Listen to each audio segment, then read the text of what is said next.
आपका जो vision document है उससे पूर्व प्रधानमंत्री अटल बिहारी वाजपेयी तक प्रभावित हो गए थे। क्या है आपका विजन डॉक्यूमेंट? अभी वर्तमान समय में लोकसभा के चुनाव होने वाले हैं, तो लोकसभा के चुनावों में हिमाचल की जनता को किसको वोट देना चाहिए? लंबे समय से, पिछले काफी वर्षों से आप ब्राह्मण समाज को एकजुट करने में लगे हुए हैं। तो ऐसे में इस आपका इस जो जिस तरह से आप एकजुट कर रहे हैं ब्राह्मण समाज को, इसके पीछे का क्या उद्देश्य है? तात्पर्य यह है कि ब्राह्मणों के अपने आजीविका के जो साधन हैं वो बदल रहे हैं, और जो एक बहुत बड़ा विज्ञान इस समुदाय के पास जो युगों से रहा है वो वास्तव में बंद पड़ता जा रहा है। राजनीति में जब भी आते हैं तो जब सत्तासीन होते हैं तो सब लोग जो है, जो अच्छे वर्कर होते हैं समझदार, वो अपने लिए कंपनी बनाते हैं, कोई प्रोजेक्ट बनाते हैं, कोई प्रोजेक्ट रिपोर्ट बनाते हैं आय के लिए। जो ये उपचुनाव की जो बीच में जो सिनेरियो बना, ये बड़ा दुखदाई है जी बिल्कुल, कि ये जिसने भी किया है तो वो गलत किया है। इस कार्यक्रम के प्रायोजक हैं smart mobile zone Dhalpur Kullu, smart लोगों की पहली पसंद। ऑप्टम फर्नीचर रिवाल्सर, फर्नीचर की विस्तृत range, Ritu agency Sehwag, family and luxury facility के साथ विशाल वेंकट हॉल मंडी, पार्टी फर्नीचर और वेंकट हॉल की सुविधा। अशोका हॉस्पिटल नगवाई, आपके स्वास्थ्य का सच्चा साथी। कमरू घाटी हनी मंडी, पूरे भारत में शहद की होम डिलीवरी की सुविधा। Shinde sky dental and skin therapy, Sundernagar जिला मंडी। और विजन इंडिया फाउंडेशन, आओ मिलकर भारत को समृद्ध राष्ट्र बनाएं। नमस्कार, मैं हूं अनुरंजनी गौतम और आप देख रहे हैं न्यूज प्लस टीवी चैनल। आज की इस खास मुलाकात में आप सभी का स्वागत है। आज की खास मुलाकात हम करवाने जा रहे हैं आपकी मनमोहन गौतम जी से। आप सभी इनसे परिचित हैं।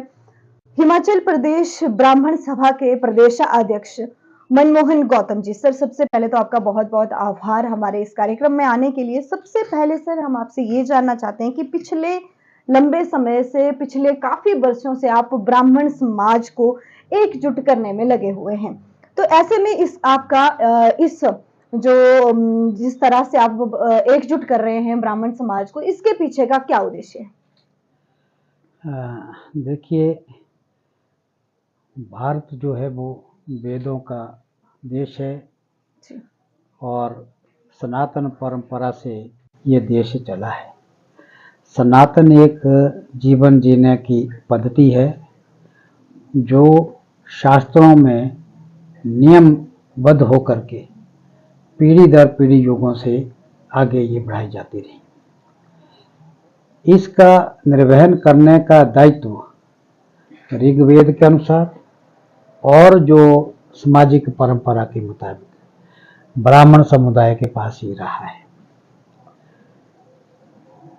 जिंदगी जीने का सरल रास्ता कैसे हो सकता है वो शास्त्रों में वर्णित भी है और शास्त्रों में कहा भी गया है।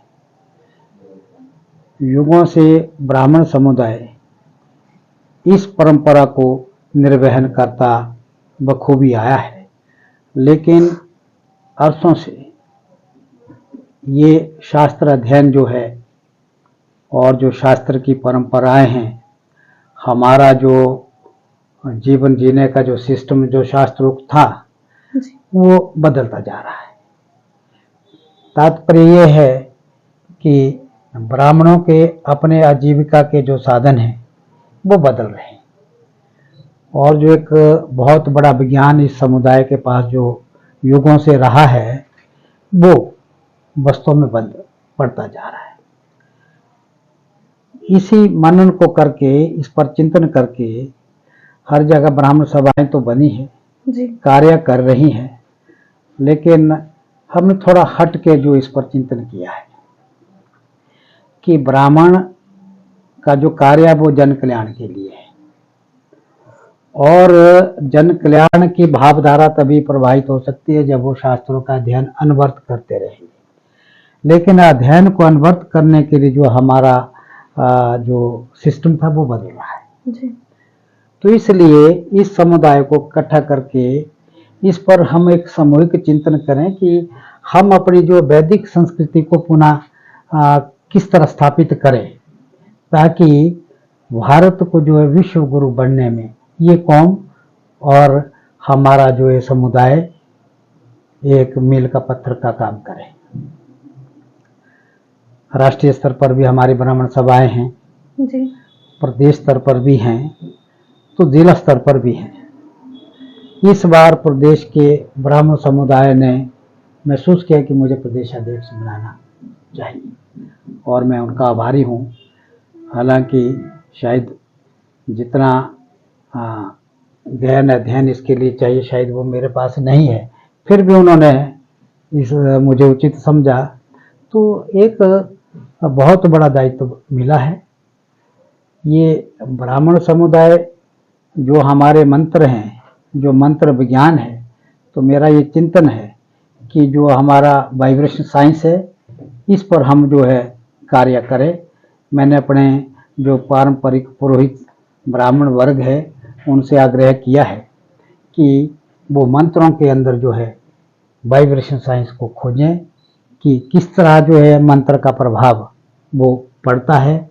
आज बौद्धिकता बढ़ी है, आज ऐसा नहीं कि ब्राह्मण ने पढ़ लिया सामने वाला मान गया। जी बिल्कुल। आज जो है बौद्धिकता बढ़ने के कारण हर चीज के पीछे तर्क चाहता है, बुद्धिजीवी तर्क चाहता है। तो उस तर्क को परिभाषित करने के लिए ब्राह्मणों को अतिरिक्त जो है अध्ययन करने की जरूरत है। जी गौतम जी, हम जानते हैं, हम सभी जानते हैं कि आपका जो विजन डॉक्यूमेंट है उससे पूर्व प्रधानमंत्री अटल बिहारी वाजपेयी तक प्रभावित हो गए थे। क्या है आपका विजन डॉक्यूमेंट, उसके बारे में थोड़ा सा जानना चाहेंगे। हाँ, ये मेरे जीवन का एक बहुत ही सुखद और अविस्मरणीय पहलू रहा है। जब मैं सन 2000 में माननीय तत्कालीन प्रधानमंत्री श्री अटल बिहारी वाजपेयी जी से मुझे मिलने का मौका मिला।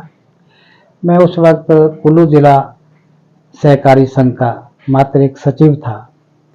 तो हम ये सहकारिता क्षेत्र जो है कि आम लोगों का आर्थिक विकास कैसे हो सकता है, ताकि हर व्यक्ति का जो है आर्थिक जीवन स्तर जो है वो उन्नत हो, और जो विज्ञान ने सुविधाएं तैयार की है वो हर व्यक्ति तक कैसे पहुंचे, और वो तभी पहुंच पाएगी जब व्यक्ति की जो खरीद क्षमता बढ़ेगी। खरीद क्षमता तभी होगी जब उसके पास कोई व्यवसाय होगा। जी। तो एक मैंने चिंतन किया था, ओसीड नाम के एनजीओ है, उनके साथ बैठ करके कि हम कुछ ऐसा हटके करें। तो एक हमने cooperative institute for applied research and training की व्यवहारिक रिसर्च जो है वो करने की जरूरत है। क्यों? देश काल और पात्र के मुताबिक भौतिक संसाधन भी अलग अलग से हैं, संस्कृति और भाषा भी अलग से है, और वहाँ की जरूरतें भी अलग अलग से हैं। यही है कि समाज में एक डाइवर्सिफिकेशन के चिंतन कैसे हो सकता है, ताकि जहाँ जो संसाधन उपलब्ध है वो वहाँ के ही युवाओं द्वारा, वहाँ की ही जो मन शक्ति द्वारा उसका दोहन हो, ताकि अधिक से अधिक दोहन हो करके ज़्यादा से ज़्यादा रोजगार पैदा हो, और अधिकतर जो संसाधनों का उपयोग करके हर व्यक्ति के लिए ज़्यादा से ज़्यादा रोजगार का सृजन कैसे हो सकता है। तो एक ये इंस्टीट्यूट प्रोफाइल बनाया था जिला सहकारी संघ के माध्यम से। तो वो जब अटल बिहारी वाजपेयी से पहले तो मिलना ही बहुत मुश्किल था, लेकिन रोज जाता था मेरा प्रोफाइल कि मिलना चाहते हैं। तो मैं बहुत एक सुखद अनुभूति आपसे शेयर कर रहा हूँ। 6 दिन तक मुझे मिलने का मौका नहीं मिला। फिर अटल जी ने देखा कि रोज प्रोफाइल आ रहा है, तो एक दिन उन्होंने कहा शाम टाइम, तब कोल डैम का उद्घाटन करके आए थे, तो हम सुबह जाते थे, शाम को वापस आ जाते थे। तो अटल जी ने बोला कि भाई ये जो है सहकारिता वाले कौन है, इनको बुलाओ। तो जो पीएमओ थे तब तक हमारी निजी दोस्तियां उनसे हो गई थी, तो तब 6 बज गए, तो हम तो वापस आ गए। तो प्रधानमंत्री जी बोले कि भाई उनको बुलाओ, तो प्रधानमंत्री जी का देश था, तो वो सारे हड़बड़ाए, सब जगह पता किया, अब तक फ़ोन भी नहीं थे ना कि भाई कैसे कांटेक्ट करें। तो फिर उनको आधा घंटा बाद में कि सॉरी सर शायद वो चले गए होंगे, तो बोला कल उनको बुलाइए। दूसरे दिन 5 बजे का समय दिया, तो हम बाहर बैठे थे, मेरे साथ महंत बंसीदास जी थे जो चेयरमैन थे कोऑपरेटिव यूनियन के, वाइस चेयरमैन जो मलिक जी थे, एक दिनेश शर्मा जी थे जो मेरे सहयोगी थे। तो हम बाहर बैठे थे, तो अटल जी जब अंदर से बाहर है, बोले क्या तुम ही कल मिलने वाले थे? मैंने कहा जी हाँ जी। तो बोला क्या तुम दौड़ गए? तो मुझे बड़ा बहुत और लगा कि तुम दौड़ गए, तो बहुत अच्छा लगा। फिर बताइए वो कैसे कैसे मिला? तो मैंने कहा जी अनायास छूट गया, क्योंकि हम थोड़ा इमोशनली टची आदमी है। मैं कहा जी हम समाज से गरीबी और बेरोजगारी को जड़ से खत्म करना चाहते हैं। वो मुस्कुरा गए, कहते हैं मेरा तो पूरा विभाग इसी के लिए लग रहा है, तो आपके पास ऐसा कौन सा फार्मूला है?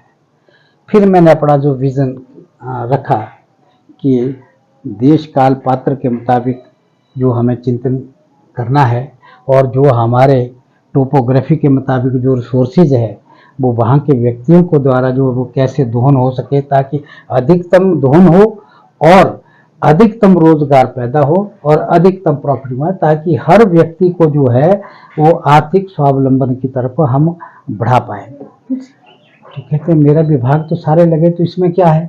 फिर मैंने उनको सारा ब्रीफिंग जब किया कि हम एक ऐसा रिसर्च करना चाहते हैं जो जहाँ एप्लीकेबल हो, तो वही रिसर्च हो। हम रिसर्च कागजों में नहीं, हम धरातल में करना चाहते हैं। हम जो सोर्सेज हमारे हैं, जो क्लाइमेट का हम अधिकतम दोहन करना चाहते हैं, और क्लाइमेट के साथ जो हमारी मैन पावर है वहाँ की, हम उनको ट्रेनिंग के माध्यम से उस सोर्स का अधिकतम दोहन करने के लिए उनको तैयार करना चाहते हैं। तो वो बहुत प्रभावित हुए, कहते अच्छा है, अब मेरे पास तो पैसा नहीं है, मैं किसी को कहूँगा अपने विभाग को। तो देखिए बड़ा भारी हैरानी की बात है, अटल जी 12 को चले गए, उस दिन मई को शायद, मुझे ठीक याद है, और 14 तारीख को ही हाई पावर कमेटी यहाँ पहुंची।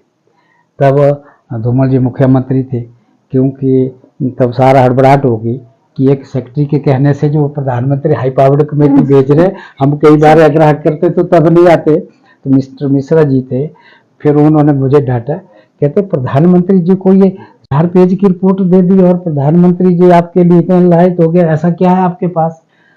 फिर मैंने उनका कहा जी ठीक है। फिर मैं ऑफिस में ब्रीफिंग की, फील्ड में विजिट कराया। कहते वेल मेरे को आप डिटेल्ड प्रोजेक्ट रिपोर्ट बना के दो। मैंने 1 महीना में डिटेल्ड प्रोजेक्ट रिपोर्ट बनाई। मैं दिल्ली गया, तो वहाँ नेशनल कोऑपरेटिव यूनियन की जो है पूरी स्क्रीनिंग टीम बैठी, स्क्रीन किया। तो वहाँ एक मिस्टर चतुर्वेदी थे उस टीम में, वो 85 ईयर्स के थे। उनके हु इज मिस्टर गौतम? मैंने कहा जी मैं हूँ। अरे वाह, मैंने तो नेहरू जी के साथ भी काम किया है, और कोऑपरेटिव पर इतना विजन तो तब भी नहीं दिया, आपने तो बहुत अच्छा विजन दिया। तो और प्रधानमंत्री जी का निर्देश था, और हमारे एक छोटे से आग्रह पर उन्होंने कुल्लू के लिए नेशनल लेवल का cooperative institute for applied research and training दे दिया, और ये डॉक्यूमेंटरी है, ये लिखित रूप में। लेकिन दुर्भाग्य था कि मैं तो सेक्रेटरी था, सचिव था, मैं पॉलिटिशियन नहीं था। तो यहाँ पूरे प्रदेश में द्वंद्व हो गया कि कैसे हो सकता है। लास्ट टेन्योर चला था चुनाव का, अब नहीं हो, मैं ये नहीं बस सब कुछ बताना चाहता हूँ, अच्छा नहीं लगेगा। तो मुझे कहा गया, कहते अगली बार हम रिव्यू हो जाएंगे, तो गौतम जी अभी आप जो है ज़्यादा प्रेशर दिल्ली ना कीजिएगा, तो अगली बारी में तो फजा बदल गई। तो बाद में भी जो भी है किसी ने भी इस तरफ ध्यान दिया।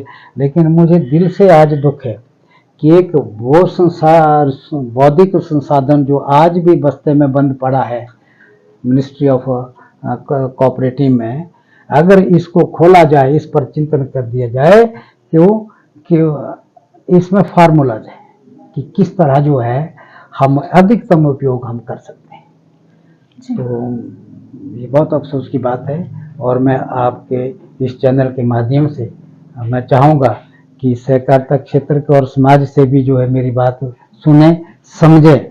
आज भी वो जो रजिस्ट्रार ऑफिस है वहाँ ये प्रपोजल पड़ी है, और ये दिल्ली में पड़ी है, इस पर पुनर्चिंतन करें, इसको एक बार देख लें। अगर ये अच्छी नहीं है तो कोई कम से कम देख तो लें, क्योंकि इसके पीछे अटल बिहारी वाजपेयी जी की भावनाएं जुड़ी है। आप बहुत लंबे भाषण देते हैं कि हम अटल जी का सपना साकार करते हैं। अरे कुल्लू के लिए तो सियाट उनका अपने एक इतना बड़ा सपना था, जिन्होंने अविलंब जो हाई पावर्ड कमेटी, और हाई पावर्ड कमेटी ने स्क्रीनिंग करके के बाद SEAT cooperative institute for applied research and training की सैंक्शनिंग किया। उसमें मुझे याद है कि 3,85,00,000 रुपया जो सैंक्शन कर दिए। इसके साथ में कोऑपरेटिव मैनेजमेंट इंस्टीट्यूट जो 13 पूरे देश में तब थे, 14वां जो है कुल्लू को दिया था, क्यों 5 स्टेटों के लिए सिर्फ कोऑपरेटिव की ट्रेनिंग चंडीगढ़ होती थी। इतना बड़ा प्रदेश सरकार को अटल जी ने तोहफा दिया, लेकिन मेरे प्रदेश के जो नेता लोग हैं, मेरे प्रदेश के जो अफसर है, दुख होता है कि एक गोल्ड माइन जो उन्होंने दबा दी। जी सर, आप राजनीति में रहे, फिर सहकारिता में आए, कैसा रहा सफर और कैसे शुरू हुआ सर सफर? देखिए, राजनीति में मैं जब छात्र था, हम 10वीं में हम गांव के परिवेश से आए थे, तो डिग्री कॉलेज कुल्लू में मैं साइंस स्टूडेंट रहा हूँ। तो तब स्टूडेंट्स बहुत थे, लेकिन कमरे इतने कम थे, मैं सच बताऊं आज सोच भी नहीं सकता आज का विद्यार्थी। तो हम लोग कोई खिड़की पर बैठते थे, कोई किसी की गोदी में बैठता था, जब लेक्चर लगते थे तो बड़ा मुश्किल होता था बैठना। तो मेरे से सीनियर स्टूडेंट थे, मैंने कहा भाई क्या कॉलेज ऐसा ही होता है? बोला नहीं, कॉलेज ऐसा नहीं होता है, कई जगह बहुत बड़ी बड़ी बिल्डिंग है, देखिए। मैंने तो देखी नहीं था, मैं तो सिर्फ गाँव से आया था कुल्लू में। तो मिस्टर प्रहलाद थे उस वक्त ने बोला, गौतम अब कमरे तो छोटे, क्या किया? मैंने कहा जब क्या कर सकते हैं अब इसके? बोला नहीं, इसके लिए हड़ताल होती है। हड़ताल होती तो हड़ताल कर देते हैं, क्योंकि कमरे बढ़ने चाहिए। तो ये 77 की बात है, मैं 76 में गया था। तो 77-78 में हमने खूब हड़तालें की, तो बड़ा अच्छा लगा, क्योंकि अब भाषण देने के लिए मुझे उठाया जाता था तो तालियां बजती, तो मेरे को लगता था शायद मैं ठीक ही बोल रहा हूं, तो मैं और बोल लेता, तो फिर और तालियां बजाते। तो उतने बातें जब एक प्रेशर बन गया, हड़ताल बहुत लंबी खींची, तो तब जाकर के जिला प्रशासन इन्वॉल्व हुआ, प्रदेश सरकार इन्वॉल्व। आज जो भव्य बिल्डिंग है, ये ठीक है, बीच बीच में फंड्स आते गए, लेकिन शुरुआत वो तब की हुई जब वो खिड़की पर जो हम बैठते थे, उन खिड़कियों ने जो है हमें इंस्पायर किया कि अपनी मांगों को मनवाने के लिए आवाज बुलंद करनी होती है। तो यहीं से मेरा एक छात्र के साथ उन्हें का छोटे मोटे छात्र नेता के तौर पर हमें जाने लगा। तो 81 में जब मैंने ग्रेजुएशन की, तो उसके बाद मैं ICR में बोर्ड जो टेक्नीशियन के रूप में मेरी सिलेक्शन गड़सा में हुई। तो मुझे अच्छा नहीं लगा था, क्योंकि हमारा इलाका बड़ा पिछड़ा था। तो कॉलेज की याद आई कि यार अपनी मांगों को मनवाने के लिए तो आवाज़ बुलंद करनी होती है। तो गांव के लोग बेचारे बोल नहीं पाते ना, आज भी नहीं बोलते थे कि भाई हमारे को सड़क चाहिए, हमको पानी चाहिए, हमें स्कूल चाहिए। तो झिझकते मांग। तो मैंने 84 में जब रिज़ाइन किया, तो मैं ठाकुर सत्यप्रकाश जी के साथ जुड़ा, तब ये युवा नेता हुआ करते थे।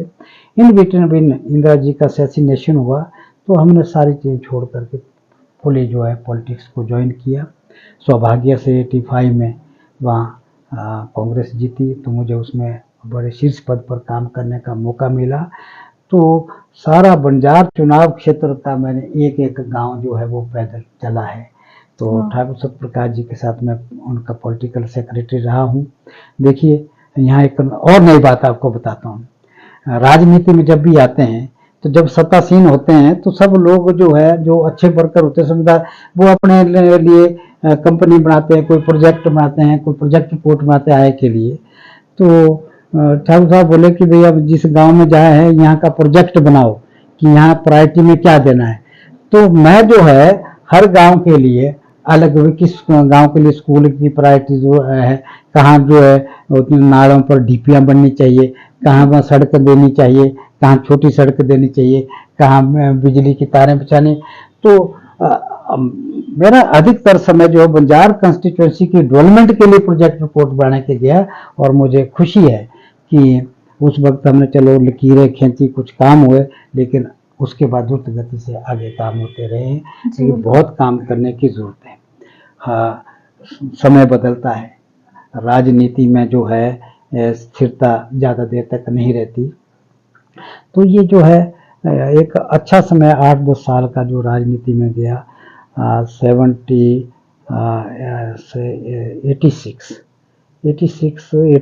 में हम राजीव जी के कॉन्फ्रेंस को भी अटेंड करने का मुझे मौका मिला। तो राजीव जी का एक उन्होंने बहुत बड़ी बात कही। कहते मैं पायलट था, तो हर 6 महीने बाद जहाज चलाने के लिए कहते हमारे को रिफ्रेशर लगाना पड़ता था और इंटरव्यू पास करना, तभी हम जहाज आए। कहते जब मैं राजनीति में आया तो मैंने यहाँ देखा कि जो एक बार कुर्सी पर बैठता उसको दोबारा पढ़ने की जरूरत ही नहीं है। तो कहते मैं बड़ा हैरान हुआ। ये राजीव जी की कॉन्फ्रेंस में मैंने खुद सुना वहां बैठ के। कहते मैंने देखा कि जो एक बारी बैठ गया उसका तो रिफ्रेशर हो ही रहा। अब मैं तो जहाज चलाता था, मेरे को रिफ्रेशर पर। तो तब उन्होंने ट्रेनिंग प्रोग्राम चलाया था। चाहे वो राजनीतिक पार्टी है, उनको ट्रेनिंग मिलती रहनी चाहिए, बट वक्त के साथ जो इनोवेशन उनमें डेवलप होनी चाहिए। और जो ऑफिसर लोग हैं, जो मिनिस्ट्रियल लोग हैं, उनको भी जो साल में रिफ्रेशर ट्रेनिंग देना चाहिए, ताकि उनके अंदर जो है वर्किंग कैपेबिलिटी जो वो बढ़े। और बड़ी खुशी होती थी तब, क्योंकि प्रदेश में के प्रभारी ठाकुर सत्यप्रकाश जी थे, तो मुझे उनके साथ फिर पूरे प्रदेश का, और बहुत सारे गांव में अब हम मीटिंग करते थे, तब भाषण देने का शौक लोगों को होता था पर बोल नहीं पाते थे। तो हम बोलते तू बोल, नहीं मैं नहीं बोलूंगा, इससे बुलवाओ। आज तो भाषण के पीछे जो है लड़ाई हो जाती कि मैं पहले बोलूंगा। तो ये ट्रेनिंग प्रोग्राम का विजन जो है राजीव गांधी जी का बहुत अच्छा था, उनके होते होता। लेकिन उसके बाद ये फिर से आज मैं आपके इस चैनल के माध्यम से फिर ये कहना चाहूंगा कि चाहे वो राजनीतिक पार्टियों में है, चाहे वो ऑफिशियल है, चाहे कॉर्पोरेट सेक्टर में है, ट्रेनिंग रिफ्रेशर जो है सबके लिए अनिवार्य करना चाहिए, ताकि उनके अंदर जो है वर्किंग ज़ील जो है वो बनी रहे। जी, वर्तमान समय की जो राजनीति है उसके मायने बदल चुके हैं अभी के समय में। तो हम आपसे ये जानना चाहेंगे, आप किस नजर से देखते हैं वर्तमान की राजनीति को? ये बड़ा गंभीर विषय है, क्योंकि इस पर बोलना जो है, अगर आपने क्वेश्चन किया तो बोल देता हूं जी। देखिए, हमने एक राजनीति का दौर देखा है। राजनीतिक पार्टी एक विचारधारा के लोगों का, जो जिनमें एक ही तरह की विचारधारा का समन्वय होता है, वो एक पार्टी में जाते हैं और दूसरी पार्टी के विचारधारा वाले दूसरी पार्टी में रहते। क्योंकि विचारधारा से लोग जुड़े होते थे कि भाई विचारधारा का मतलब है कि हम सामाजिक, आर्थिक और राजनीतिक संतुलन समाज में इस तरह करना चाहते हैं। क्योंकि जो ड्राइवर है तो उसको गाड़ी चलाने की, मैं इस तरह इस गाड़ी को चलाऊंगा, ठीक है। अगर एक शिकारी है, उसको दे दी गाड़ी, तो वो गाड़ी कैसे चलाएगा? वो तो शिकार करता है ना, है ना, क्योंकि उसकी अपनी एक विचारधारा है, दूसरे की अपनी एक विचारधारा है। तो बड़ा संतुलन होता है कि ये इस पार्टी का है तो भाई हाँ यही रहेगा। तो अच्छा लगता था कि भाई कौन किस पार्टी का कहाँ है। बड़ी दुख की बात है कि आज ये विचार बदल गया है। अब आज जिसके पीछे चले जिंदाबाद कर रहे हैं, आगे बढ़ो, आगे पता नहीं किसके साथ बढ़ जाता है। ये थोड़ा अस्थिरता आज है कि आज की जो राजनीति जो है वो हम आम लोगों के लिए, जो कॉमन वोटर हैं, हम लोगों के लिए सोचना मुश्किल है कि जिसके लिए हम जिंदाबाद करें हमारे साथ है भी कि अगली बारी कहीं हो रही है जिसका हम विरोध कर रहे हैं। तो इस डिफरेंस की वजह से आइडियोलॉजिकल वेस्ट पॉलिटिक्स जो है आज खत्म हो रही है। आज जो है मौका प्रस्त राजनीति जो है वो आगे आ रही है, और यही कारण है कि जो हमारा राजनीतिक पार्टनर सिनेरियो पर जो डेवलपमेंट पॉलिसीज बननी चाहिए थी, वो कहीं न कहीं जो उसमें जो है त्रुटि इसी करके पड़ रही है कि आइडियोलॉजिकल बेस्ड लीडरशिप जो हमारे बीच में, उसमें बहुत बड़ी कमी आ रही है। और राजनेताओं को ये सोचना और समाज के बुद्धिजीवियों को भी सोचना है क्योंकि बिना राजनीति से जो है वो विकास संभव नहीं है, और विकास को रफ्तार बनाए रखने के लिए एक भावधारा के लोगों को एक अपने ही भावधारा में रह करके आगे बढ़ना चाहिए। जी, अभी वर्तमान समय में लोकसभा के चुनाव होने वाले हैं, तो लोकसभा के चुनावों में हिमाचल की जनता को किसको वोट देना चाहिए? देखिए, तो मतदाताओं का अपना अपना विचार है जी। मतदान तो हमेशा विकास के लिए दिया जाता है, जी बिल्कुल ठीक, लेकिन विकास भी वो जो बैलेंस डेवलपमेंट, संतुलित विकास के लिए। अब ये ठीक है कि केंद्र में जो भाजपा विचारधारा समर्थित सरकार है, और धन तो सरकार से आएगा। जी। पिछले 5 साल में चुनाव से पहले भाजपा की सरकार मेजॉरिटी में आ रही, और माननीय प्रधानमंत्री जी ने यहाँ बहुत दौरे किए। जब चुनाव हुए तो ना जाने मतदाताओं को कहाँ इस विचारधारा में कमी नजर आई कि इन्होंने प्रधानमंत्री इतने दौरे के बावजूद और पूरी मेजॉरिटी में सरकार रहते हुए भी प्रदेश में कांग्रेस पार्टी की विचारधारा की सरकार को स्थापित किया। जी।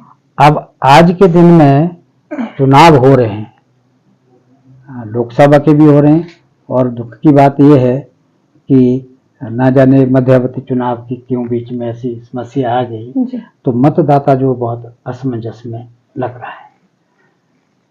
बाकी अभी चुनाव की शुरुआत हुई है, अब संतुलन किस तरह आगे बैठता है तो ये तो मतदाता ही जानेंगे, लेकिन जो ये उपचुनाव के जो बीच में जो सिनेरियो बना, ये बड़ा दुखदाई है। जी बिल्कुल, कि ये जिसने भी किया है तो वो गलत किया है, और इससे हम मतदाता जो है वो आहत है। जी, आज के कार्यक्रम में हमने आपकी मुलाकात करवाई मनमोहन गौतम जी से, जो ब्राह्मण जन कल्याण सभा के हिमाचल प्रदेश ब्राह्मण सभा के प्रदेशाध्यक्ष है। अगले कार्यक्रमों में ऐसे ही कुछ खास मेहमानों से आप लोगों की मुलाकात करवाते रहेंगे। तब तक के लिए धन्यवाद। इस कार्यक्रम के प्रायोजक हैं smart mobile zone Dhalpur Kullu, smart लोगों की पहली पसंद। ऑप्टम फर्नीचर रिवाल्सर, फर्नीचर की विस्तृत range, Ritu agency Sehwag, family and luxury facility के साथ। विशाल वेंकट हॉल मंडी, पार्टी फर्नीचर और वेंकट हॉल की सुविधा। अशोका हॉस्पिटल नगवाई, आपके स्वास्थ्य का सच्चा साथी। कमरू घाटी हनी मंडी, पूरे भारत में शहद की होम डिलीवरी की सुविधा। Shinde sky dental and skin therapy, Sundernagar जिला मंडी। और विजन इंडिया फाउंडेशन, आओ मिलकर भारत को समृद्ध राष्ट्र बनाएं।